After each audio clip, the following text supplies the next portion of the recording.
তিনজন ডাক দিয়া কয়, সুলতান মাহমুদ গজনবী, তুমি যদিও চুরি করো নাই, চোরের সহযোগী ছিলা, তোমার মুখের কথা বলে হ্যাঁ।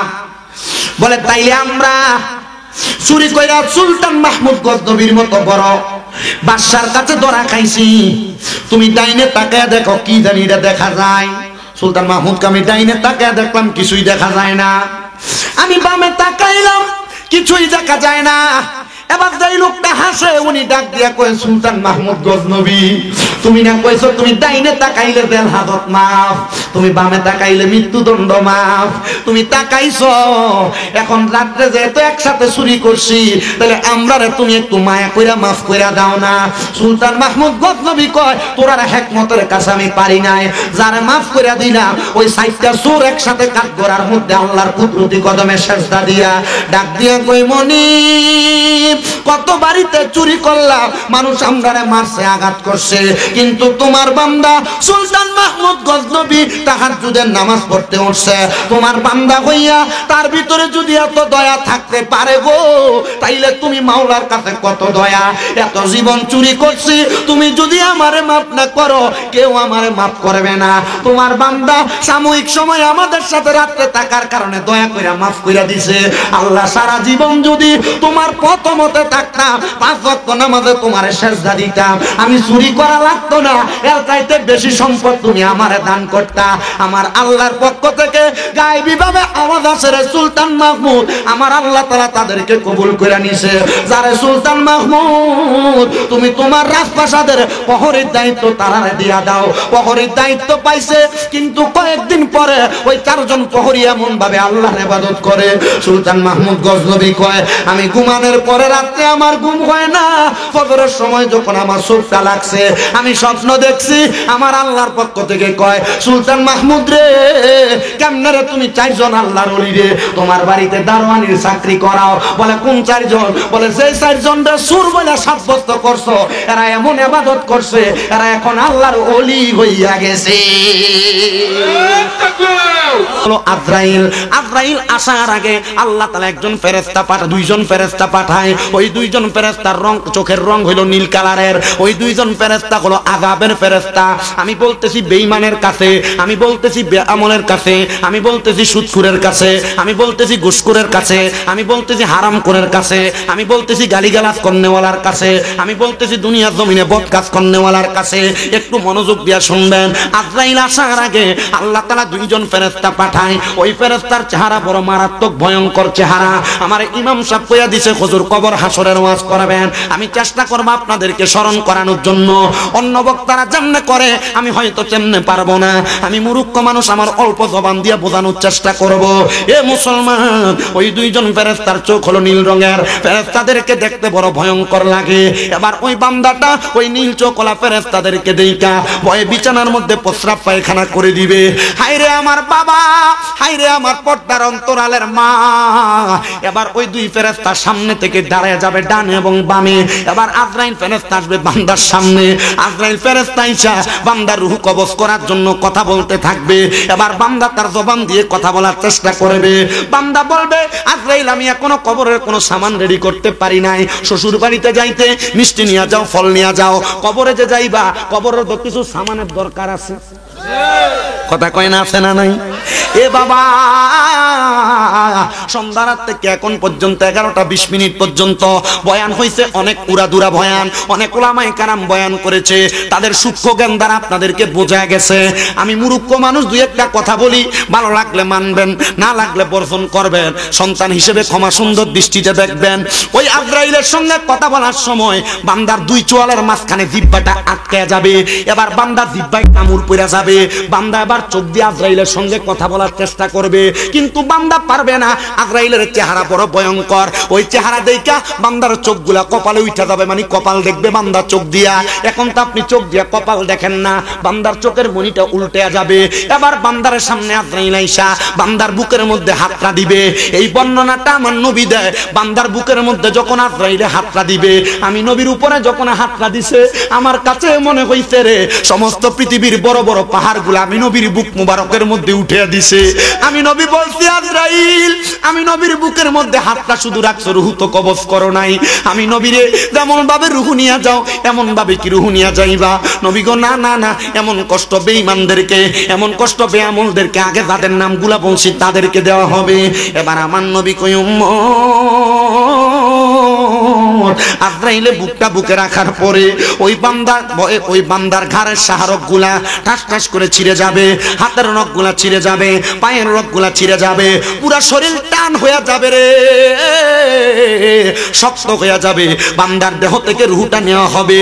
আমার নবী রহমাতুল লিল আলামিন, নবীর অনেক আগে একজন নবী, যার নাম ইদ্রিস আলাইহিস সালাতু ওয়াস সালাম, উনি বলতেছেন একটা মানুষের শরীর থেকে আজরাইল যখন রূহটা নিয়ে যায়, একটা জীবিত ছাগলকে, একটা জীবিত বকরিকে লটকা দিয়া চান্দাটা টাইনা টাইনা ছিঁড়া ফেললে জীবিত অবস্থায় ওই বকরির যত কষ্ট হয় একটা ইনসানের তার চাইতে বেশি কষ্ট হয়। এ রাচর রাজাপুরের বাবা, এ যুবক ভাইরা, এ পর্দার অন্তরালের আমার আম্মুজিরা, আপনি তো এমন কষ্ট পায় মরতে চান না। আমার নবী কয় শুধু কষ্ট তো শেষ হয় নাই। নবী গো কেন শেষ হয় নাই? বলে আজরাইল যখন তার রূহটা নিবে, রূহটা নেওয়ার পর আজরাইলের নাকের মধ্যে কাপড় লাগিয়ে দিবে। ও নবী কেন গো? বলে শুধু কাপড় লাগানি শেষ না, বান্দার রূহটারে প্রথম আসমানে নিয়ে যাবে, নিয়ে যাওয়ার পরে অসংখ্য ফেরেশতারা মুখ থেকে থু থু নিক্ষেপ করবে বান্দার দিকে। আজরাইল জিজ্ঞাসা করবে বান্দা ইন্তেকাল করছে, এখন কেন বান্দার সঙ্গে এমন আচরণ? বলে বান্দা হারাম খাইতে খাইতে, পরের হক মাইরা খাইতে খাইতে, বান্দা গুনাহ করতে করতে রূহটা দুর্গন্ধযুক্ত রূহ হয়ে গেছে। আমরা তার রূহের দুর্গন্ধ সহ্য করতে পারি না, এই জন্য বান্দার দিকে থুতু নিক্ষেপ করি। গুনাহ করতেছো করতে থাকো, নামাজ ছাড়তেছো ছাড়তে থাকো, বদকাম করতেছো করতে থাকো, মরার পরে রূহটার মধ্যে দুর্গন্ধ আসবে। তুমি মারা যাওয়ার পর কবরে যখন দিবে, তোমার কবরের বাস পচার আগে তোমার লাশ পইচা যাবে। মুসলমান একবার চিন্তা করো। কিন্তু যারা মুমিন বান্দা তাদের ব্যাপারে আল্লাহর ঘোষণা, ওয়ালা তাকুলু লিমান ইউকতালু ফি সাবিলিল্লাহি আমওয়াত বাল আহইয়াউ ওয়ালাকিন লা তাশউরুন। যারা আল্লাহর রাস্তায় চলে যায় এরা মৃত না, তোমরা এদেরকে মৃত বইলো না। আল্লাহ কয় বাল আহইয়াউম, তারা জিন্দা, ওয়ালাকিন লা তাশউরুন, এদেরকে যারা মরা বলে এরা নির্বুধ, এরা বোকা বোঝে না। এ মুসলমান, তুমি মারা যাওয়ার পরে কবরের মধ্যে বড় শান্তিতে থাকবা, বড় আরামে থাকবা যদি তুমি ইমানদার হয়ে মরতে পারো। আর বেঈমান হয়ে মরলে তো কষ্ট পেয়ে মরবা। এবার আপনারা বলেন আমরা কি ইমানদার হয়ে মরতে চাই না বেঈমান? আস্তে কইছে আপনাদের কষ্ট হইতেছে আব্বা। আমি সময় আপনাদেরকে প্রথম থেকে মাইক ধরার পর থেকে ঠিক 1 ঘন্টা 20 মিনিট সময় দিব। এই সময়ের মধ্যে আমি আমার বয়ানের রীতি টানবো যেন হকটা আদায় হয়। আমার ওয়াজের সময় ধারাবাহিকতা এতটুক। সারা রাত্র ফালাইলাম, চিল্লাইলাম, ওয়াজ কিছু করলাম না, বুঝলেন না কিছু, বাড়িতে গেলেন, সকালে জিজ্ঞাসা করলে বলতে পারলেন না কি ওয়াজ করছে। এটা ওয়াজ আমি করি না। আমার ওয়াজের ধারাবাহিকতা বোঝার চেষ্টা করেন। এবার বান্দার রূহটা নেওয়ার পরে বান্দার ডাইনে নিবে জায়গা নাই, বামে নেওয়ার জায়গা নাই, সামনে নেওয়ার জায়গা নাই, পেছনে নেওয়ার জায়গা নাই। বলে কেন জায়গা নাই? বলে তাকাও কোরআনুল কারীমের সূরা বাইয়ানার শেষের দিকে আল্লাহ তাআলা কয় ইন্নাল্লাযীনা কাফারু মিন আহলিল কিতাবি ওয়াল মুশরিকিনা ফি নারি জাহান্নামা খালিদিনা ফিহা উলাইকা হুম শাররুল বারিয়া। আল্লাহ কয় যারা কুফরি করে, যারা আহলে কিতাবের অন্তর্ভুক্ত, যারা দুনিয়ার জমিনের মধ্যে মুশরিক শিরিক করে, আল্লাহ তাআলা কাউকে সেজদা দেয়, গুনাহকে গুনাহ যায় না, গুনার কাজ বারবার করে, ওই ব্যক্তিগুলা মারা যাওয়ার পর এদের ঠিকানা হইল ফি নারি জাহান্নামা খালিদিনা ফিহা। জাহান্নামের মধ্যে 1 দিন না 2 দিন না 3 দিন না, এদের ঠিকানা খালিদিনা ফিহা, চিরস্থায়ী বাসিন্দা। ও আল্লাহ, তারা কারা? বলে এরা হইল দুনিয়ার জমিনে উলাইকা হুম শাররুল বারিয়া, এরা হইল দুনিয়ার সবচাইতে বাজে মানুষ। এবার বাজে মানুষ কারা? দুনিয়াতে সুদ খায় যারা, ঘুষ খায় যারা, পরের হক খায় যারা, মিথ্যা কথা কয় যারা, গালিগালাজ করে যারা। এবার আপনারা কোন এমন সুদ করে ঘুষ করে হারাম খাই না এই সররাদা ফুরে আসে না? না কারি বলে হুজুর নাই। এমন সুদ করে নিয়ে আমরা এলাকার মসজিদের বিভিন্ন জায়গার ভিতরে সভাপতি বানাই, কথা কয় না ঠিক কিনা? এমন সুদখোর ঘুষ করে নিয়ে বিভিন্ন এলাকায় মসজিদের সেক্রেটারি বানাই, এমন সুদখোর ঘুষ করে নিয়ে বিভিন্ন এলাকার সর্দার মাতাব্বর বানাই। ও বাবা, সুদখোরের হাতে সমাজ তুলা দিলা, ঘুষখোরের হাতে সমাজ তুলা দিলা, মানুষের জমি দখল করে নার উপরে সমাজ তুলা দিলা। এ সমাজ আর কতটুক ভালো চলবো? কথা কয় না? আছে না নাই? ও মুসলমান, আছে না নাই? আছে আছে আছে। আসেন বাবাজিরা, শুধু এই জায়গার মধ্যে শেষ না। এবার সাহাবায়ে কেরাম যখন এই কথা শুনছেন, এত কষ্টের মৃত্যু আমার নবী যখন এই কথা বলে, নবীর সামনে 70 মতান্তরে 72 জন আহলে সুফফার সদস্য মসজিদ নববীতে বসে থাকতো। 40 জন বেহুশ হয়ে গেছে ডাইরেক্ট, 30 জন গড়াগড়ি করে কাঁদতেছে। নবীরে ডাক দিয়া কই, ইয়া রাসূলুল্লাহ, ইমানদাররা একটা খবর দেন না। আমার নবী কয়, খবর দিলাম আল্লাহর কোরআন থেকে। বলে খবরটা কি? কয় খবরটা হলো ইন্নাল্লাযীনা আমানু ওয়া আমিলুস সলিহাতি উলাইকা হুম খায়রুল বারিয়া। নিশ্চয় যারা ঈমান আনে এবং নেক আমল করে, ওই ব্যক্তিগুলা হলো দুনিয়ার সবচাইতে উত্তম ব্যক্তি, ভালো ব্যক্তি। মায়ার নবী গো, আপনার কাছে জানতে চাই, ওই ভালো ব্যক্তির কষ্ট হইতেছে আপনারা? কিতা কও? কিতা কষ্ট হইতেছে? ওয়াজ আছেন আপনারা? কাহিনী হইলো, আমার ওই বাপের বয়সী হইলো, আমার রক্ত হচ্ছে একটু গরম, অর্গুমা বেশি থাই তো। গতকালকে আমার মাহফিল ছিল ওই যে মহেশখালীর আগে বাঁশখালী। আপনি চিন্তা করেন, সে আমার জীবনটা তেনা তেনা হয়ে যাওয়ার কথা না? ও গাড়িতে বইয়ে থাকতে থাকতে মাথার এখন বে হয়ে গেছে, বুড়া মানুষের মতো মাঝে মাঝে মাথার ঠেলা দাম লাগে। আপনারা দোয়া করবেন না ইনশাআল্লাহ? হ্যাঁ ভাই, এটা কি তা চলতেছে? জাগা ওই যে কইছি কুফুরি গান বাজনা করা কি কর না, গান বাজনা করা কথা কয় না দিয়ে জোরে কও ঘরে দেখেন আপনারা। এটা কুফুরি কাম, এটা কুফুরিটা কুফুরি করবেন। আপনি যদি লাল রে লাল সাদা রে সাদা না কর, কবর গেলে ফিরে বাসের বাড়ি আমন নিবেন বেতের বাড়ি। কথা কয় না কি লেগা? আপনি ওই যে অনেকে দেখবেন একবার এলাকার ভিতরে যে লোকটা ক্যাটারি করে, গুন্ডামি করে, মদ খাইয়া বা খায়, ক্যাটারি গুন্ডামি, তার শরীরে শক্তি বেশি, এই লোকের লোক সম্পর্ক রাখে রাখেন এমন লোক। রাসূল সাল্লাল্লাহু আলাইহি ওয়াসাল্লাম বলছে, কেউ যদি কোনো বাজে লোকের সাথে, নেশাখোর কোনো সন্ত্রাসের সাথে তার নিজের ক্ষমতা বাড়াইবার লাগে সম্পর্ক রাখে, নবী কয় সে আমাদের দলভুক্ত না। নবীর দলভুক্ত না হইলে তাহলে এটা মুসলমান হই না। আপনারা যদি আবার এরার লোকে তাল মিলাইবার লাগে যদি আপনারা আবার নিজেরা এটা মনে করেন জি না, কবর গেলে হাতলা হাতলা বাড়ি আপনারও দিব, আপনার কষ্ট হয় আছেন আপনারা? আল্লাহ যেন আপনাদের কষ্ট না দাঁড়ায় দাঁড়িয়ে ভাই, কষ্ট হলে কইয়ের প্রয়োজন আমার শেয়ার সাইডে যে আপনারা বম। কারণ আপনারা আমি বুঝি শেয়ারা শুরু দেখলে তো বোঝা যায় আপনারা বিধি মানুষ। মোটামুটি আগে বইছেন ভাই, দেরি কি কে জানি কল টল দেয়, মোবাইল চেক দিয়েন, কল দিলে পর, কারণ ওয়াজনার থেকে বউরের সময়জন বেশি উত্তম। কি মাতে না দাও? হ্যাঁ, ওয়াজনার থেকে বউরের সময়জন উত্তম। আল্লাহ বোঝার তৌফিক দিক। আপনারা আমিনও কোন কিফটামি করে এও আবার দাও খিচুড়ি লই এও মুনাজাত দিয়ালাই। আল্লাহ যেন কবুল করে, জোরে কোন আমিন। এবার ঠিক আছে, জোরে কোন মারহাবা। এ মুসলমান ইমানদার সাহাবায়ে কেরাম ডাক দিয়া কয়, নবী গো, বেঈমান তো কষ্ট পায়া মারা গেল, তাইলে যেই ব্যক্তি ঈমান আনছে, যেই ব্যক্তি নেক আমল করছে, তার মরণটা কেমনে হইব নবী আপনি বলেন না? নবী আমার কয়, ঈমানদারের মরণটা বড় আরামে হইব। ও মায়ার নবী, কেমন আরামে হইব? আমার নবী কয়, আরামটা হইল সেই আরাম, ঈমানদারের কাছে আজরাইলে একবার না, দুইবার না, তিনবার না, 4 বার আইব। 4 বার? কয়বার? কথা কয় না, কয়বার? ইমানদারের কাছে আজরাইল এবো 4 বার। 4 বারও ইমানদারের রূহ নিতে পারত না। বলে হুজুর কেন? 1 নাম্বার, ইমানদারের বুকটার ভিতরে হাত দিব, বুকের ভিতর থেকে আওয়াজ দিব, রে আজরাইল, ইমানদারের বুকের মধ্যে আল্লাহ নবীর ভালোবাসা আছে, এই জন্য বুক দিয়ে রূহ বাহির করা যাবে না। এবার আইসা হাত দিব কপালের মধ্যে, ইমানদার নামাজি, নামাজ পড়ার কারণে বান্দার কপাল থেকে আওয়াজ আসবে, বান্দার রূহ কবজ করতে পারবে না কপাল দিয়া। বলে কেন? বলে বান্দা নামাজ আদায় করেছে, এই জন্য বান্দার কপাল দিয়ে রূহ কবজ করা যাবে না। এবার হাত দিবে বান্দার ডান সিনার মধ্যে, বান্দার ডান দিক দিয়ে হাত দেওয়ার পরে 2টা ফেরেশতা জবাব দিবে, রে আজরাইল, বান্দার রূহ তো ডান দিক দিয়ে কবজ করতে পারবা না। বলে কেন পারবো না? বলে বান্দার ডান দিকে আছে তার মা বাবার খেদমত। এবার হাত দিবে বান্দার বাম দিকে, বাম দিক দিয়ে খেদমত, বান্দার বাম দিক দিয়ে হাত দেওয়ার পর আজরাইলকে 2টা ফেরেশতা বলবে, বান্দার বাম দিক দিয়ে আছে তার দান এবং সদকা, এই জন্য বান্দার রূহ এমন ভাবে কবজ করা যাবে না। বলে কবজ যেহেতু করা যাবে না, কেমনে বান্দার রূহ কবজ করব? আল্লাহর পক্ষ থেকে আওয়াজ আসবে, রে আজরাইল, বান্দা কিছুক্ষণ পর কালেমা পড়বে, কারণ মুমিন বান্দা কালেমা পড়া ছাড়া মরবে না। মুমিন বান্দা যখন কালেমা পড়বে, মুমিন বান্দার মুখ দিয়ে একটা বাতাস বের হবে, ওই বাতাসটার সাথে সাথে বান্দার রূহটা তুমি কবজ করবা। বলে কবজ করব? হ্যাঁ, ইমানদার বান্দা, মুমিন বান্দা মরার কষ্ট টের পাবে না। বলে হুজুর কেন টের পাবে না?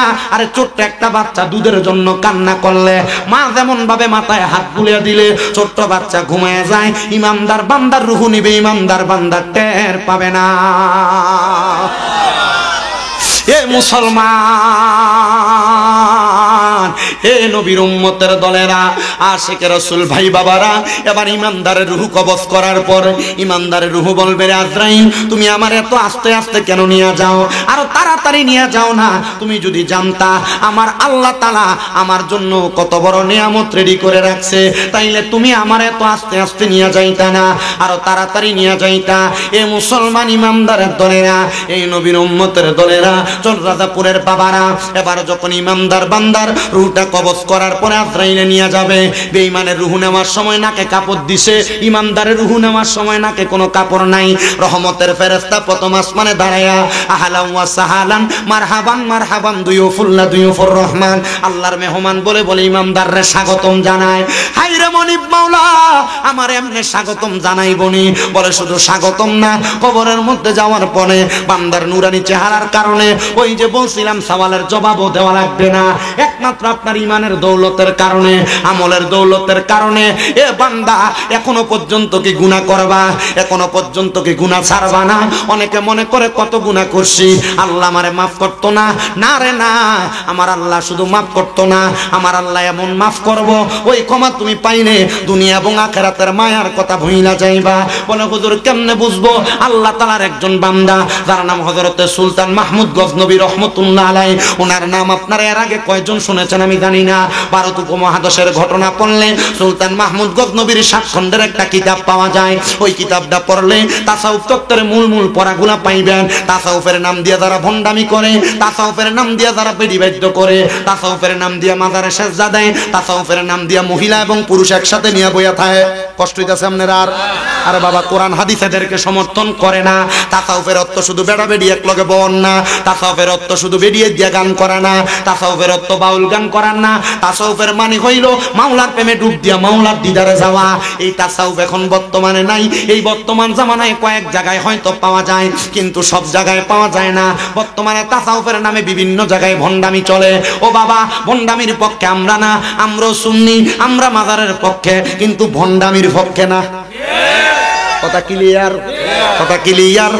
এ মুসলমান ইমানদার, এবার মনোযোগ লাগে শোনেন। এবার হযরতে সুলতান মাহমুদ গজনবী উনি বলতেছে, আমার একটা খাসিয়ত, আমি তাহাজ্জুদের নামাজ পড়তাম।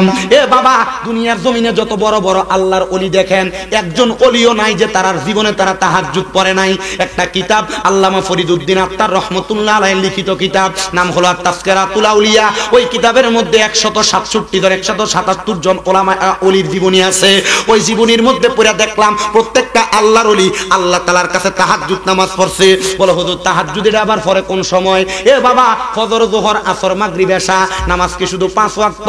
না না না, তাহাজ্জুদের নামাজ ফজরের আগে দিয়া পড়ে আরেকটা নামাজ আসে, এই নামাজটার নাম হলো চাশতের নামাজ। ওই নামাজটা পড়ে কখন? এই একটা নামাজটার নাম ইশরাকের নামাজ। এই নামাজ পড়ে ফজরের নামাজ পড়িরা আল্লাহর জিকিরে মশগুল থাইকা সূর্য ওঠার আগ পর্যন্ত বইসা থাকলে, এরপরে সূর্য উঠলে 2 রাকাত নামাজ, এটারে কয় ইশরাকের নামাজ। সূর্য ওঠার পর থেকে সূর্য ডুবার আগ পর্যন্ত একটা নামাজ আছে, এটার নাম দুহারের নামাজ অথবা চাশতের নামাজ। ও বন্ধু, শুধু এই নামাজ না, আরো নামাজ আছে সলাতুল ইস্তিসকা, আরো নামাজ আছে সলাতুল হাজত, আরো নামাজ আছে সলাতুল আওয়াবিন, আরো নামাজ আছে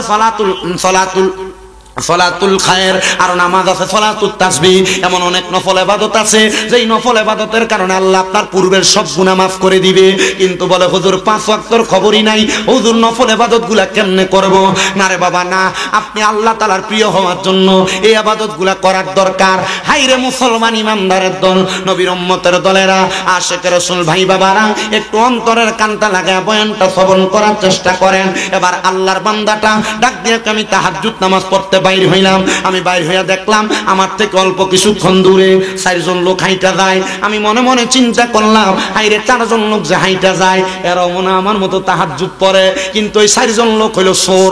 এ 4 জন ওই জায়গা থেকে চিন্তা করে, দেখছস নি আমরা 4 জন আইছি চুরি করবার লাগা, কিন্তু এই বেড়া একা একা চুরি করতে পারিছে, তার সাহস কত! হাইরে বাবা, সুলতান মাহমুদ গজনবী বলে, আমি আবার তার সামনে গেলাম। তারা 4 জনের সামনে যায় জিগাইলাম, তোমরা কেন বাইর হইলা? ওই 4 জন কয়, তুমি যেই কামে আমরাও সেই কামে। আসলে কেউ নিজেই কামে, তারা 4 জন সেই কামে। এবার সুলতান মাহমুদ গজনবী কয় যে তো তোমরা যেই কামে আমি যেই কামে তোমরা সেই কামে, চলো একসাথে করি। বলে কি করবা? বলে চুরি। বলে চুরি যেহেতু করবা, এ চারজন তোমরা যে এক লগে আইলা, চারজনের ক্ষমতা কি আমার কাছে বলো। চারজনের একজন ডাক দিয়া কয় আমার ক্ষমতা হইল আমি যখন কোনো বাড়িতে যাই চুরি করবার লাগা, ওই বাড়ির কুকুরটা যদি ডাক দেয় আমি কুকুরের বাসা বুঝি। কি এর বাসা বোঝে? আমি কুকুরের বাসা বুঝি। দ্বিতীয় ব্যক্তিরে জিগায় তুমি যে চুরি করতে যাও তোমার ক্ষমতা কি? বলে আমার ক্ষমতা হইল আমি বাড়ির মধ্যে ফু দিলে ফু দেওয়ার সাথে সাথে পুরা বাড়ির মানুষ ঘুমায় জাগা। তিন নাম্বার ব্যক্তিরে জিগায় তোমার ক্ষমতা কি? কয় আমি নাকের গ্রানে বলতে পারি কোন জায়গায় কি আছে। চার নাম্বার ব্যক্তিরে জিগায় তোমার ক্ষমতা কি? কয় আমার ক্ষমতা হইল আমি রাইতকে যারে দেখতে পাই দিনে তারে চিনতে পাই। মাশাআল্লাহ, ক্ষমতা বালা। এবার চারজন কয় একসাথে যেহেতু কাম চালামু চুরি করমু তাইলে তোমার ক্ষমতা বলো। এবার সুলতান মাহমুদ গজনবী কয় আমার ক্ষমতা আমি ডাইনে তাকাইলে ফাঁসি মাফ, বামে তাকাইলে জেল হাজত মাফ। বলে আমরা এটাই দরকার, আমরা যদি ধরা খাই ফাঁসি হইলে ফাঁসি মাফ হইব, আমরা যদি ধরা খাই জেলে গেলে তুমি বামে তাকাইলে জেল হাজত মাফ হইব। চলো চুরি করতে যাই। এবার বাড়িতে ঢুকছে, যেই বাড়িতে ঢুকে এই বাড়ি সুলতান মাহমুদ গজনবীর ওই বাড়ি। একটু মনোযোগ দিয়া শুনবেন, আল্লাহর কাছে মাফ চাইলে যে আল্লাহ তাআলা মাফ করে। আজকে মাহফিল করতেছেন ওলিয়ে কামেল লেখছেন, কামেল এমনি হয় না। শাহ মুহাম্মদ নাজির মাহমুদ রহমতুল্লাহ আলাই উনি যে দুনিয়া থেকে গেছেন এমনি যায় নাই, উনি ওনাদের জীবনটাকে এমন বানাইই গেছেন। এজন্য ওনার স্মরণে 25 বছর মাহফিল হয়। নচেত আমনের এলাকার কত মানুষ মারা যায় খবর লয়া দেখেন, অনেক দাড়ি ফাঁকা মুরব্বী আছে বাপ মার কবরের সামনে নিলে কবরও চিনে না। কি আছে না নাই? সুলতান মাহমুদ গজনবী কয় তারা লইয়া ঢুকলাম চুরি করবার লাগা। মা বোনেরা মনোযোগ দিয়া শুনবেন, আল্লাহর কাছে মাফ চাইলে আল্লাহ কেমনে মাফ করে একটু দেইখা লইবেন। সুলতান মাহমুদ গজনবী কয় তারা ঘরে ঢুকছে, ঘরে ঢুইকা কুকুর ঘেউ ঘেউ করে ডাকে। কুকুর যখন ঘেউ ঘেউ করে ডাকে এবার ওই সুলতান মাহমুদ গজনবী জিগায় কিরে কুত্তাদের ডাক দিল, কুত্তা কি কইছে তুই আমারে কস না? কয় কুত্তা কইছে মালিক বাড়িতে চোর ঢুকছে তাড়াতাড়ি ওঠেন। কিন্তু মালিক ওঠে না, মালিক ঘুমাইতেছে। কিন্তু বাবারে এ বাবা কুত্তা আরেকবার ডাক দিছে ঘেউ ঘেউ ঘেউ ঘেউ ঘেউ ঘেউ। কুত্তা যখন ডাক দিছে সুলতান মাহমুদ গজনবী দিকে এখন কি কইছে? কয় মালিক তো চোরের লগে ওই, কিন্তু সর্দি বুঝে না। এবার কয় মা এ কুত্তা মনে হয় পাগল। কুত্তা আসলে কি কুত্তা পাগল না চোরেরা পাগল? এ বন্ধুরে, সুলতান মাহমুদ গজনবী আবার সামনের দিকে যায়। সামনের দিকে যখন যায় এবার লক্ষ্য করে বাড়িতে প্রবেশ কইরা এবার বাড়িতে যাইয়া তারা sorry sorry sorry sorry sorry ঘুম পাড়াইতে পারে না। আরেকজন সুরের ক্ষমতা, আমি যে বাড়িতে ঢুকি যত শক্ত তালা হোক আমি তালা ভাঙতাম পারি, ঘুম পাড়ান না আমি তালা ভাঙতে পারি। একজন যে তালা খুইলা দিছে, তালাটা খোলার সাথে সাথে ও বন্ধু আরেকজন নাকের গান শুইয়া বইলা ফেলছে হ্যাঁ হ্যাঁ এখানে এখানে মাল সম্পদ আছে, সব স্বর্ণ মুক্তা হীরা জহরত চুরি কইরা একটা গাট্টিতে বাইন্দা চারজনে এক ঘরে নিছে। এক ঘরে নিয়ে কে কোন গাট্টি কাঁধে নিবে এই কথা বাগাবাগি করতেছে। এমন টাইমে দিছে ফজরের আজান। সুলতান মাহমুদ গজনবী কয় এদিন আর আমার তাহাজ্জুদ পড়া হয় নাই, আমি ফজরের আজান শুই না, কারণ তাহাজ্জুদ ছাড়লে গুনাহ হবে না, ফজর ছেড়ে দিলে গুনাহ হবে। আমি সুন্দর করে চার সুরের এক ঘরে রাইকা দরজা মাইরা আমি ফজরের নামাজ পড়লাম, আর ওই সুরেরা চিলাচিলি করতেছে হাইরে আজকে তো ধরা খাইয়া গেলাম। এবার ওই রাজা ঘরের মধ্যে সুলতান মাহমুদ গজনবী সকাল হওয়ার সাথে সাথে বিচার কার্য সাজাইছে। পুরা গজনব এলাকার মানুষ হাজির হয়ে গেছে ভারতের। কে গো? বলে বাদশার বাড়িতে চুরি করতে আসতে সাহস কত? ও বন্ধু চার সুরের যখন কাঠগড়ায় দাঁড় করাইছে 3 চোর কান্দে 1 চোর হাসে। কয় চোর? 3 চোর কান্দে 1 চোর হাসে। সুলতান মাহমুদ গজনবী ডাক দিয়ে কয় কিরে তারা 3 জন হাসে তিরা 3 জন কান্দে, তুই কেন হাসস?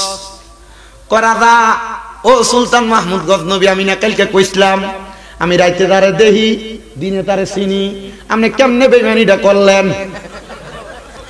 আমরা লোকে চুরি করতে ঢুইকা আমরা রে আপনি ঘরে আটকে দিয়ে বইয়া রইলেন।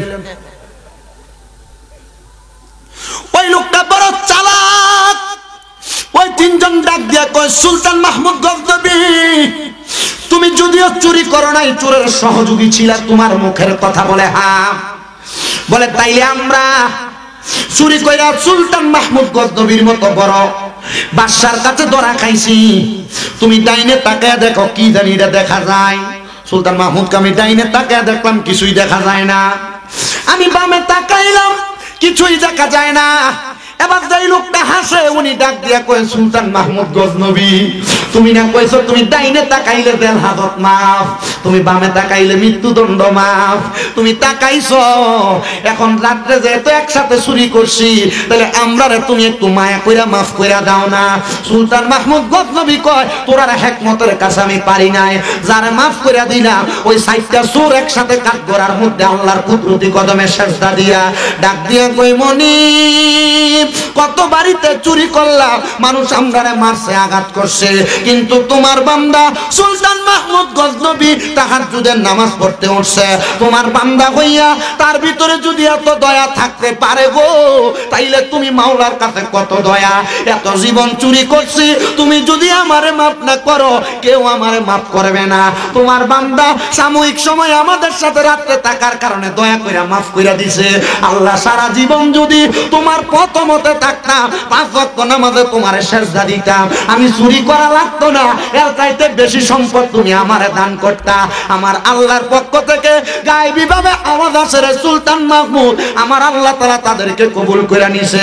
যারে সুলতান মাহমুদ তুমি তোমার রাজপ্রাসাদের প্রহরীর দায়িত্ব তারারে দিয়া দাও। প্রহরীর দায়িত্ব পাইছে, কিন্তু কয়েকদিন পরে ওই 4 জন প্রহরী এমন ভাবে আল্লাহর ইবাদত করে, সুলতান মাহমুদ গজনবী কয়, আমি ঘুমানোর পরে রাতে আমার ঘুম হয় না, ফজরের সময় যখন আমার চোখটা লাগছে আমি স্বপ্ন দেখছি, আমার আল্লাহর পক্ষ থেকে কয়, সুলতান মাহমুদ রে, কেমনে রে তুমি 4 জন আল্লাহর ওলি রে তোমার বাড়িতে দারোয়ানির চাকরি করাও। বলে কোন 4 জন? বলে যে 4 জন রে সুর বলে সাব্যস্ত করছো, এরা এমন ইবাদত করছে, এরা এখন আল্লাহর ওলি হইয়া গেছে।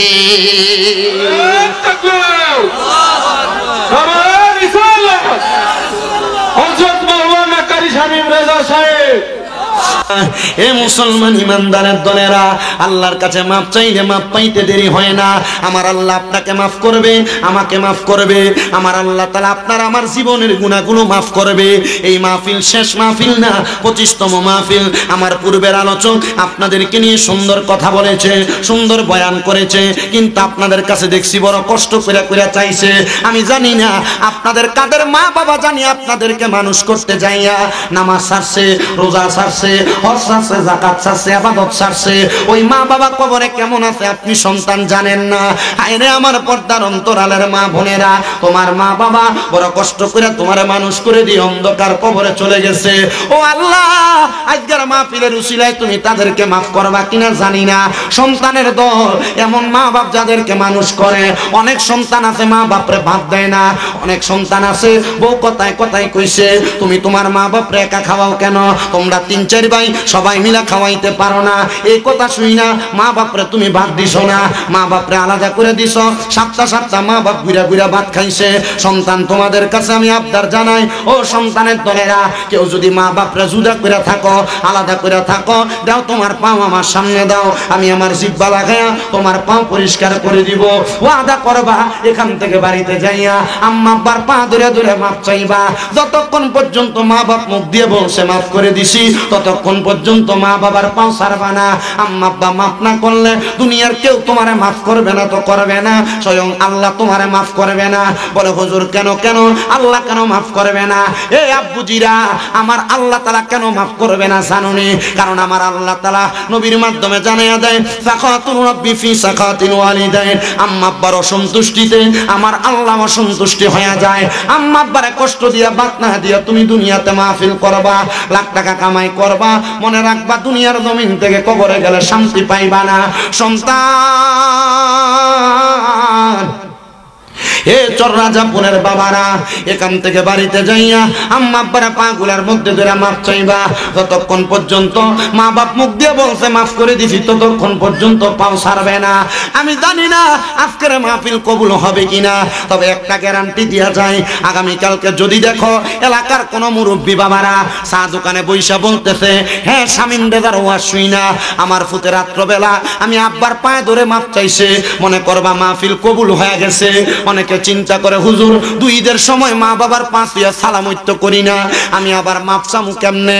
মনে রাখবা সন্তান, আম্মা আব্বার কাছে মাপ চাইলে তোমার দাম কমবে না, সমস্ত জগতের কাছে আমার আল্লাহ তোমার দাম ইজ্জত সম্মান বাড়াইয়া দিবে। এ সন্তানের দলেরা, এ আল্লাহর বান্দা নবীর উম্মতের দলেরা, সবার কাছে আবদার ওই মা বাবার কাছে মাপ চাইবা। কিন্তু অনেকে চিন্তা করে হুজুর যাদের বাড়িতে আব্বা আছে তারা বাড়িতে যাইয়া বাবার পায়ে ধরে মাপ চাইবো, আমার তো আব্বা নাই, আমি কার পায়ে ধরে মাপ চাইবো? হুজুর যাদের বাড়িতে মা আছে তারা বাড়িতে যাইয়া মার পায়ে ধরে মাপ চাইবো, আমার তো মা নাই, আমি কার পায়ে ধরে মাপ চাইবো? সন্তানের দলেরা মাপ চাইতে পারবা কিনা জানি না। তোমার মা কবরে, বাবা কবরে, ওই মা বাপরে যদি তুমি মাসে 1000 টাকার ফল কিনে খাওয়াইতা, চিন্তা করে দেখো 12 মাসে 12,000 টাকার ফল মা বাপরে খাওয়ানো লাগতো। মা বাপ তোমার জায়গা দিয়া গেছে, সরে দিয়া ক্ষেত পাথরে দিয়া জায়গা দিয়া গেছে, কিন্তু সন্তান ওই মা বাবার যেই জায়গা তোমারে দিয়া গেছে, যদি ভাড়া থাকতা মাসে 5,000 টাকা করে ভাড়া দিতা, 12 মাসে 60,000 টাকা ভাড়া দেওয়া লাগতো। কই তোমার মা বাপ তো কবর থেকে উঠা তোমার এগুলার কথা বলে না। আম্মা আব্বা কবরে কেমন আছে তুমি জানো না, মা বোনেরা তোমরাও জানো না। মা বাপ বাচ্চা থাকলে যদি মা বাবার পেছনে 2000 করে খানা খরচ লাগতো, এক বছরে 24,000 টাকা লাগতো। একটা সন্তান নিয়ে হাতরা বাড়ে কইবা হুজুর আমারও মা নাই, আমারও আব্বা নাই, একটু খাস করে দোয়া করবেন। এই মাহফিল 25তম মাহফিল, আগামী বছর হবে, একটু পরে মুনাজাত করব, দোয়া করব তোমার মার জন্য, তোমার বাবার জন্য।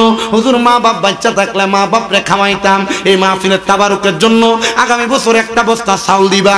একটা সন্তান হাতরা বাড়াইবা, হুজুর আমার মা নাই, দোয়া করেন আমি দান করব। হুজুর আমার বাপ নাই, বাপ থাকলে খাওয়াইতাম। এক বছরে কি মা বাপরে এক বস্তা চাউলের ভাত খাওয়াইতা না? আসুনি একটা সন্তান এক বস্তা চাউল দিবা আগামী বছর। আব্বা নাম কি? 2 জন পাইছি, আপনার নাম কি?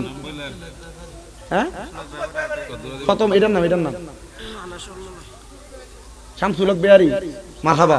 চাউল কিন্তু বাজারে যেটা হাতে ডলা দিলে গ্যারান কয় গুড়ি চিকন চাউল, যেটা চাউল কিন্তু সেইটা।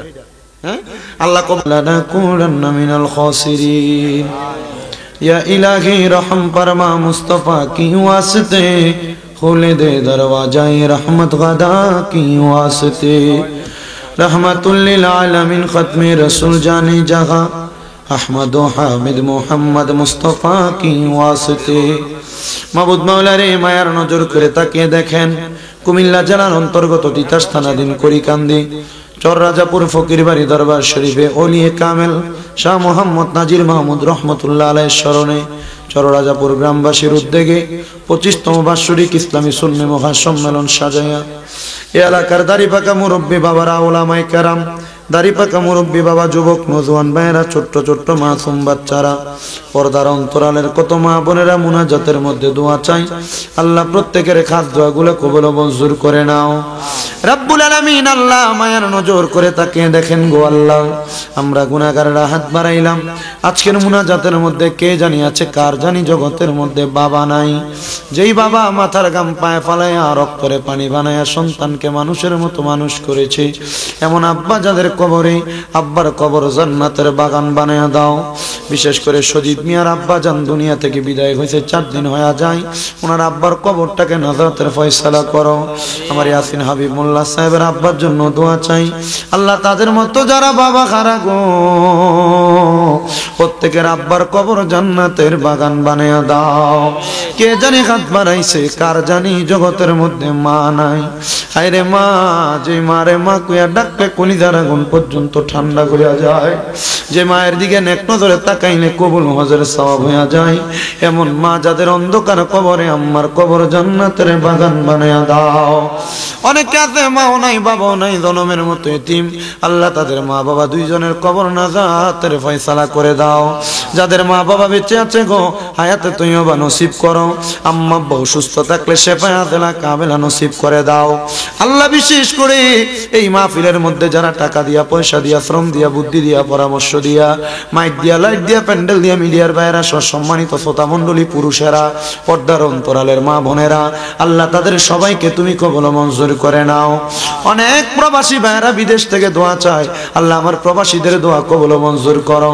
প্রবাসীদের কামাই রুজিতে বরকত দাও, হায়াতে বরকত দাও, মনের নেক নেক আশাগুলা পূরণ করো রব্বুল আলামিন। আল্লাহ এই মাহফিল আগামীতে যারা যারা দান করবে করবে নিয়ত করেছে তাদের প্রত্যেকের দানগুলা কবুল মঞ্জুর করে নাও আল্লাহ মরণ দিবা দুঃখ নাই তবে বেঈমান বানায়া মরণ দিয়েন না মরণের আগে বারবার মক্কা মদিনা তাওয়াফ জিয়ারত নসিব করায়া আখিরি জবানে পড়াইয়া লা ইলাহা ইল্লাল্লাহু মুহাম্মাদুর রাসূলুল্লাহ সাল্লাল্লাহু আলাইহি ওয়াসাল্লাম আসসালামু আলাইকুম ওয়া রাহমাতুল্লাহ লাইন ধরে বয়া পড়েন রিজান্ত আপনার স্ত্রী বলে পরিচয় দিত না আল্লাহর দরবারে লাখ লাখ শুকরিয়া আমার আল্লাহ তাআলা আমরার গুনাহটি গোপন রাখছে আসেন না গো বাবারা এই গোপনে গোপনে গুনাহ করার কারণে আল্লাহর জিকিরের মাধ্যমে আল্লাহ তাআলা গোপনের গুনাহ maaf করে দিবে মুহাব্বতের আওয়াজে উচ্চ কণ্ঠে একটু জিকির করেন আল্লাহ আল্লাহ আল্লাহ আল্লাহ আল্লাহ আল্লাহ আল্লাহ আল্লাহ জবান খুলে আল্লাহ ডাকলে শরম নাই আল্লাহ আল্লাহ আল্লাহ আল্লাহ আল্লাহ আল্লাহ আল্লাহ আল্লাহ জিকির করো জিকির করো জিকির করো মুমিন গণ জিকির করো মুমিন গণ জিকিরেতে মাওলা রাজি আর রাজি নবী গণ মারহাবা আল্লাহ আল্লাহ আল্লাহ জিকির করো জিকির করো জিকির করো মুমিন গণ জিকির করো মুমিন গণ জিকিরেতে মাওলা রাজি আর রাজি নবী গণ মারহাবা আল্লাহ আল্লাহ হস্ত দিলা সে বিবারে দিবা দিলা ডাকতে তারে নয়ন দিলা দেখিবারে তবু কেন অন্ধ মন জিকির কর জিকির কর জিকির কর মুমিন গণ জিকিরেতে মাওলা রাজি আর রাজি নবী গণ মারহাবা আল্লাহ আল্লাহ জবানটা খুইলা আল্লাহর রাখতে শরম নাই আল্লাহ আল্লাহ জিনফরি আর ফেরেশতারা আল্লাহর জিকির করে তারা মানুষ হইয়া তোমরা কেন আল্লাহর জিকির করো না মারহাবা আল্লাহ আল্লাহ আল্লাহ আল্লাহ আল্লাহ আল্লাহ জিকির করো জিকির করো জিকির করো মুমিন গণ মারহাবা হায়রে জিকিরেতে মাওলা রাজি আর রাজি নবী গণ মারহাবা আল্লাহ আল্লাহ আল্লাহ আল্লাহ আল্লাহ আল্লাহ আল্লাহ আল্লাহ আম পাতায় জাম পাতায় কত পানি ঝরে শেষ বিদায়ের গোসল দিব বড়ই পাতার জোরে মারহাবা আল্লাহ আল্লাহ আতর গোলাপ সুরমা চন্দন ছিটাই দিব রে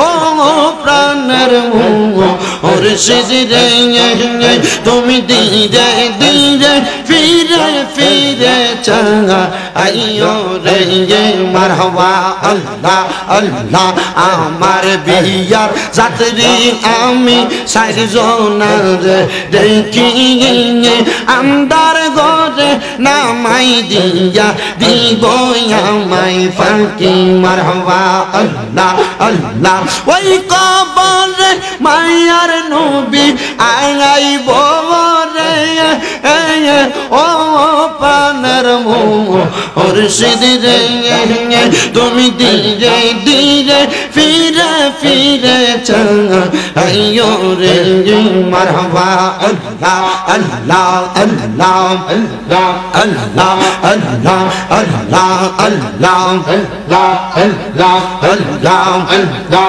লা ইলাহা ইল্লাল্লাহু মুহাম্মাদুর রাসূলুল্লাহ সাল্লাল্লাহু আলাইহি ওয়াসাল্লাম। হে আমার মুসলমানের দলেরা, আর ডাইনে বামে যাচ্ছি না, আমি ডাইরেক্ট আলোচনার ধারাবাহিকতা টানতেছি। তাইলে আমি বলছি, বেঈমান মারা যাওয়ার সময় কষ্ট পায়, ইমানদার মারা যাওয়ার সময় আরাম পায়। বেঈমান মারা যাওয়ার সময়, বেঈমান বেআমল ব্যক্তিটা মারা যাওয়ার পরে মারা যাওয়ার সময় বিছানায় প্রস্রাব পায়খানা করে। এটার কারণটা কি জানো নি রে বাবারা, আমার টিচার্সের বন্ধুরা, আমার চর রাজাপুরের বাবারা, পদ্মার অন্তরালের মা বোনেরা, গুনাহ করতে সাবধান, নামাজ ছাড়তে সাবধান, স্বামীর অবাধ্য হইতে সাবধান। এ পুরুষ মানুষেরা নামাজ ছাড়তে সাবধান, নেশা করতে সাবধান, সুদ খাইতে সাবধান, গুনার কাম করতে সাবধান, মিথ্যা কথা কইতে সাবধান, গালিগালাজ করতে সাবধান। আমার ওয়াজের একটা ধারাবাহিকতা, আমি ওয়াজের মধ্যে বইয়া কাউরে গালিগালাজ করি না, আমি ওয়াজের মধ্যে বইয়া দুইটা কথা বলে যাই। মানুষের মন চাইলে হেদায়েতের পথে আসবে, না চাইলে সে তার রাস্তা বুঝে নিবে। কিন্তু মুসলমান, আমি যদি কাউকে গালি দেই, মানুষ আমার সমালোচনা গীবতকারী বলবে। এই জন্য আমি আমার ধারাবাহিক বয়ান করি। এ মুসলমান, ইমানদার এবং বেঈমানের মৃত্যুর দুই অবস্থা। আমি আগে বেঈমানের কথা বলবো, তারপর ইমানদারের কথা বলবো। বেঈমান যখন মারা যায়, বেআমল যখন মারা যায়, মারা যাওয়ার সময় রুহ